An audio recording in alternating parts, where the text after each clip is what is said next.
Dear students, आज इस presentation में हम ब्रीफली डिस्कस करेंगे about some of the additional questions related to our second unit of chemistry, that is matter around us pure.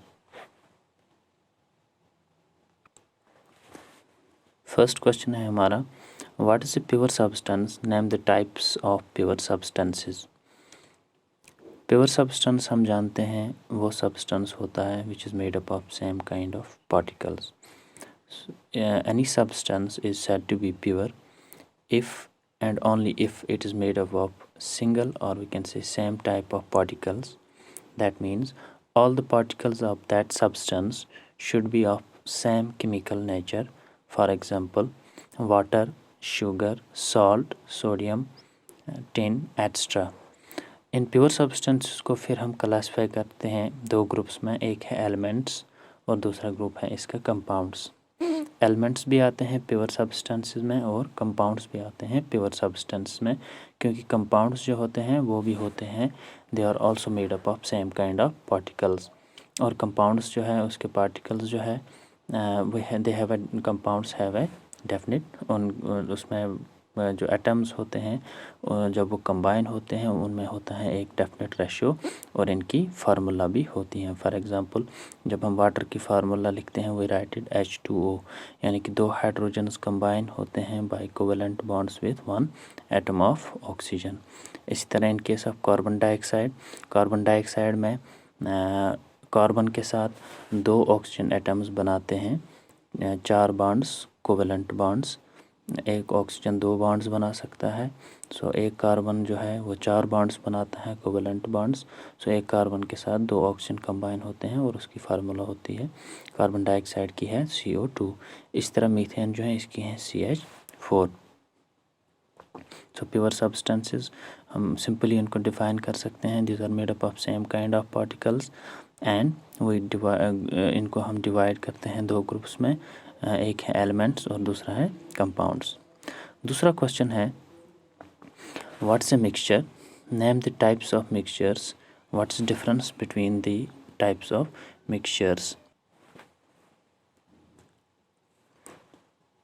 जो भी substances हमारे around हम देखते हैं या जो हम केमिस्ट्री लैब्स वगैरह में देखते हैं, तो सारे सब्सटेंसेस जो है इनको हम कैटेगराइज करते हैं तीन ग्रुप्स में, एक है प्योर में एलिमेंट्स और कंपाउंड्स, थर्ड वन जो इसमें आता है वो मिक्सचर वो सब्सटेंस है जो बना होगा दो या दो से ज़्यादा सब्सटेंसेस से, प्योर सब्सटेंस से, लेकिन वो किसी डेफिनेट रेशो में कंबाइन नहीं होते हैं, वहाँ पे नए बॉन्ड्स नहीं बनते हैं।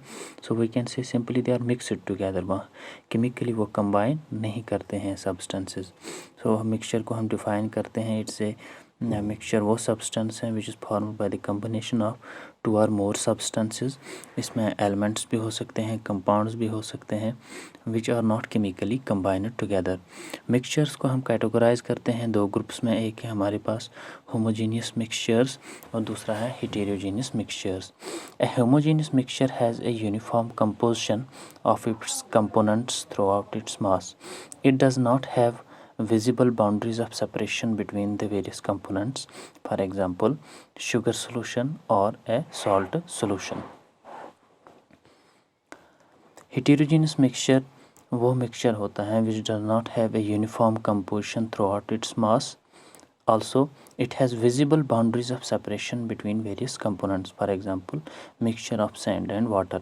इसमें हमें sand भी नज़र आता है, water भी नज़र आता है।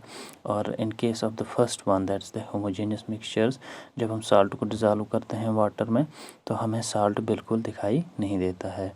और एक और चीज़ जो है homogeneous mixtures में, उसमें जो particle size रहता है वो बहुत कम रहता है, less than 1 nanometers.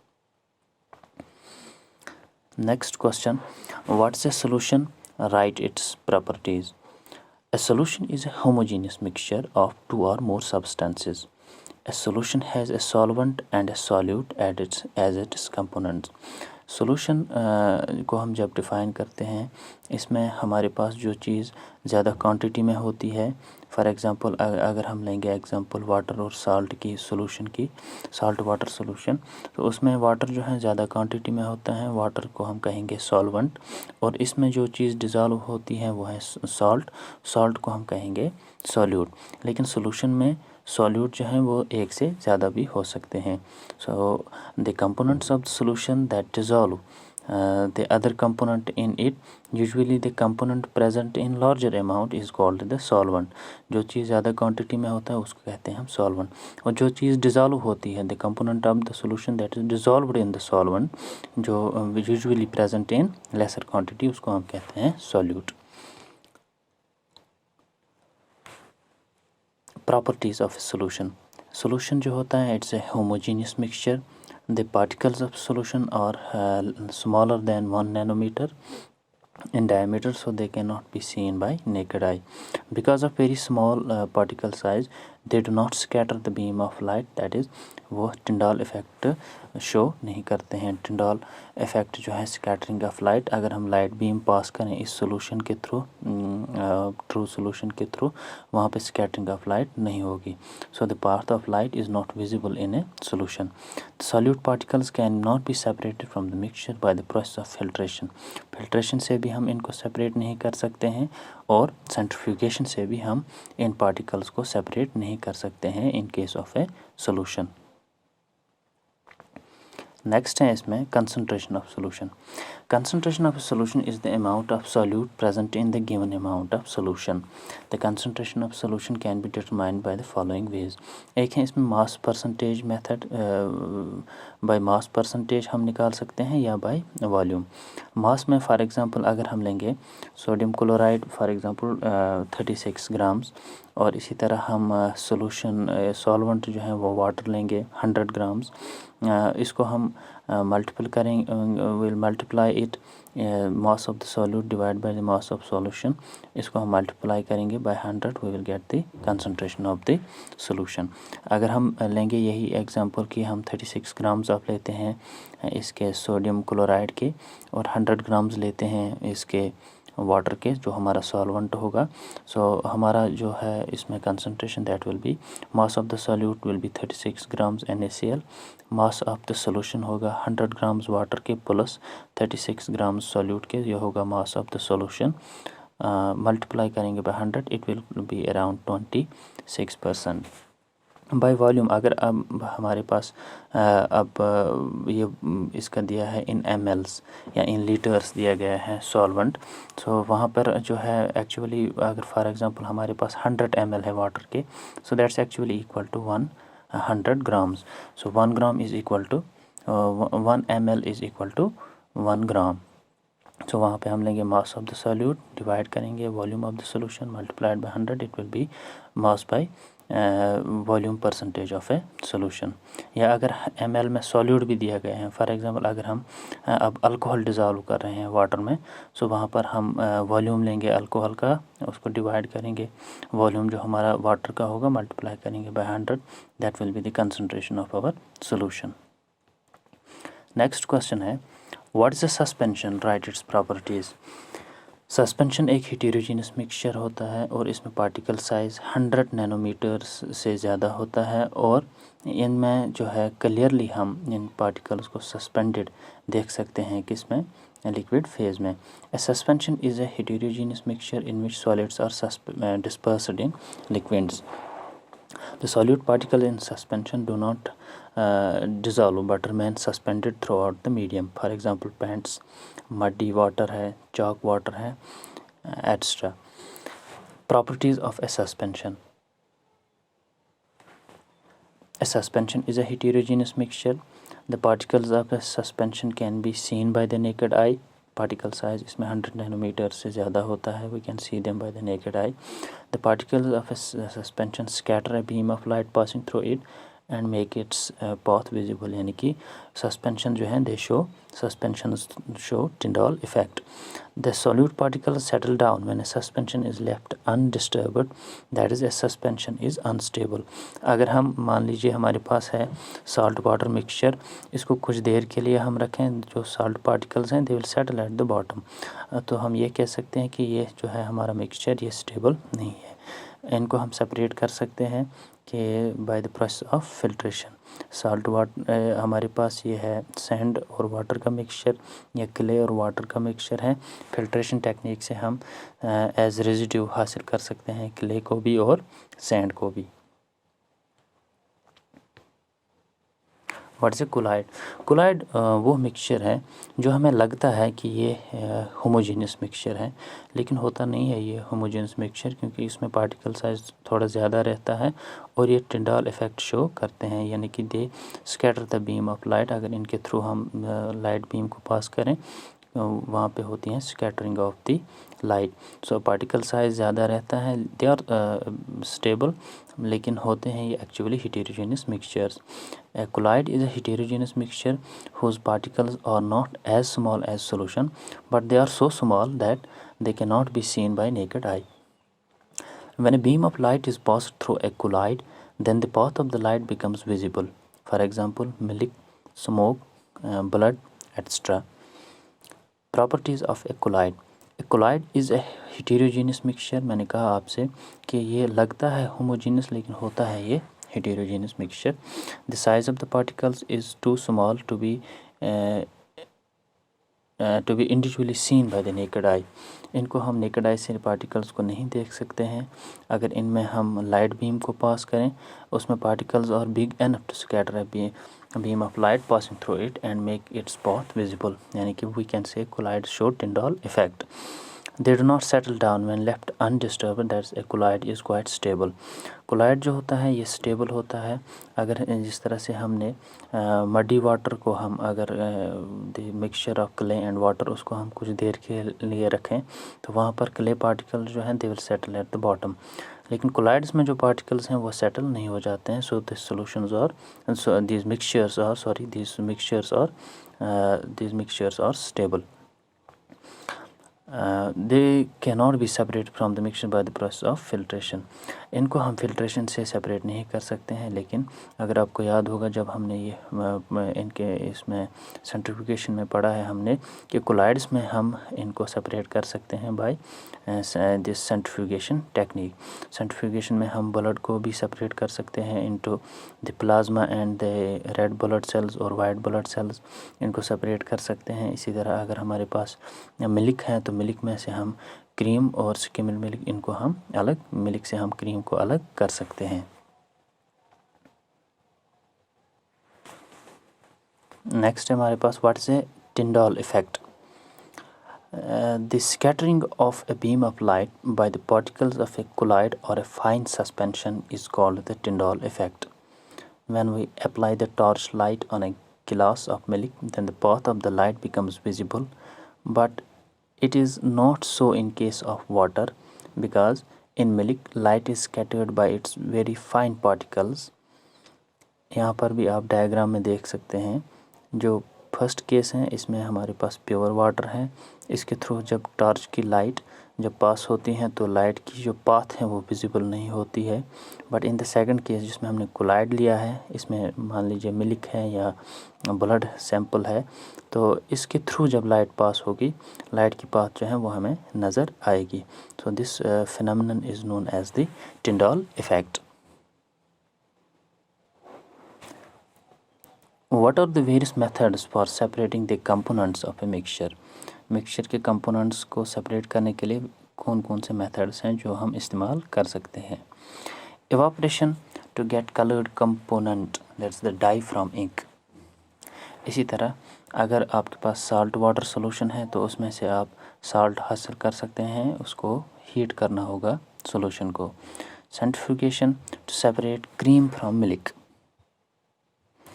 इसी तरह सेपरेटिंग फनल से हम दो इमिसिबल लिक्विड्स को सेपरेट कर सकते हैं।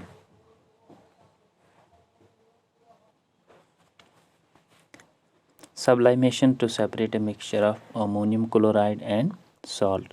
इसमें अमोनियम क्लोराइड जो है वो इवापोरेट होगा directly from solid to gas.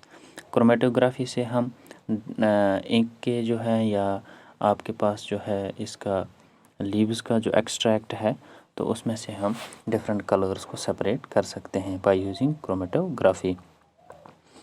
Bye using the distillation technique हम in case of salt water solution salt को भी हासिल कर सकते हैं और इसी तरह हम वाटर को भी हासिल कर सकते हैं, उसको हम कहते हैं डिस्टिल्ड वाटर। या इन केस ऑफ फ्रैक्शनल डिस्टिलेशन हम ऐसे लिक्विड्स को सेपरेट कर सकते हैं जिनके बॉइलिंग पॉइंट में डिफरेंस होगी around 25 degree centigrade. Crystallization is used to obtain pure solids from impure samples like salt from seawater. Winnowing to separate food grains from the husk. Filtration to separate sand from the water or clay from the water. Sedimentation to remove the heavier impurities present in liquids. Next question है how we can obtain the colored components dye from ink. इसमें हमें करना क्या होगा, put a watch glass on the mouth of the beaker as shown in the figure below. यहाँ पे आप diagram देख सकते हैं। वॉच गिलास बीकर में हमने पानी रखा है, ठीक, नीचे से हम इसको हीट करेंगे और जो हमारी इंक है उसको हम रखेंगे वॉच गिलास में at the top of the beaker. So जब हम हीट करेंगे वाटर को इट विल एवापोरेट, वाटर जो है बॉयल होगा, वहाँ पे वेपर्स जो है उनसे हीट होगा जो आपकी जो इंक है प्रेजेंट इन द वॉच गिलास, तो वहाँ पर जो है लिक्विड कंपोनेंट एवापोरेट होगा और इंक जो है वो रह जाएगी किसमें, वॉच गिलास में। Put a watch glass on the mouth of the beaker as shown in the figure below. Put few drops of ink on the watch glass. Now start heating the beaker. We do not want to heat the ink directly. You will see the evaporation is taking place from the watch glass. Continue heating as the evaporation goes on and stop heating when you do not see any further change on the watch glass. Now we will observe that the water gets evaporated from the watch glass and residue is left in the watch glass. This residue is the colored component, that the dye. In this way evaporation can be used to obtain volatile component from its solution, यानी कि वो component जो evaporate हो सकता है उस वो evaporate होने के बाद जो आपके पास रह जाएगा लास्ट में, that will be your dye.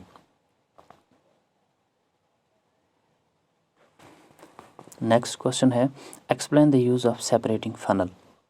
Separating funnel को हम इस्तेमाल करते हैं for the separation of immiscible liquids, वो लिक्विड्स जो डिज़ोल्व नहीं होते हैं। फॉर एग्जांपल अगर हम पानी में डालेंगे कुकिंग ऑयल तो वो डिज़ोल्व नहीं होते हैं, water will form a separate layer and cooking oil will form separate layer. Water नीचे होगा और कुकिंग ऑयल वाटर के ऊपर होगा because of the difference in their densities, they will form two separate layers inside the funnel.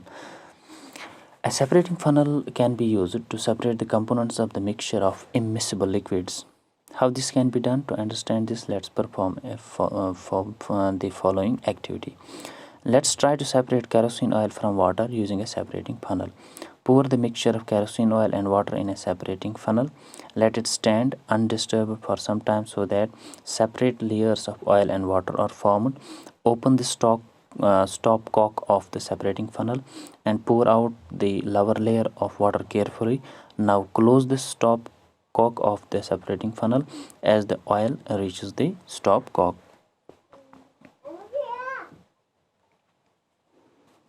इस diagram में आप देख सकते हैं जब हम वाटर और केरोसिन डालेंगे इसमें के अंदर सेपरेटिंग फनल के अंदर, they will form two separate layers. तो स्टॉपकॉक जो है यहाँ पर हम ओपन करेंगे, वाटर जो है वो बाहर आएगा, इसको हम कलेक्ट कर सकते हैं बीकर में। तो जब पूरा वाटर जो है वो बाहर आएगा, जो लेयर है केरोसिन ऑयल की वो भी नीचे आती रहेगी। सो जो ही हमें लगेगा कि पूरा वाटर जो है वो बाहर आएगा, हम इसको बंद करेंगे स्टॉप कॉक को। एज ए रिज़ल्ट जो आपके पास सेपरेटिंग फनल है उसमें रह जाएगा केरोसिन ऑयल और वाटर जो है उसको आपने पहले से ही बाहर निकाला है। इस तरह से हम दो इमिसिबल लिक्विड्स को सेपरेट कर सकते हैं by using A separating funnel. Applications of this of using this separating funnel, we can separate mixture of oil and water. In the extraction of iron from its ore, the lighter slag is removed from the top by this method to leave the molten iron at the bottom in the furnace. Next question है, what is sublimation? Sublimation is the property of substance in which they are converted directly from solid to gas or vice versa. यानी कि substance को आप heat करेंगे वो directly change होगा gas में, cool करेंगे it will directly change its state from gaseous state to solid state.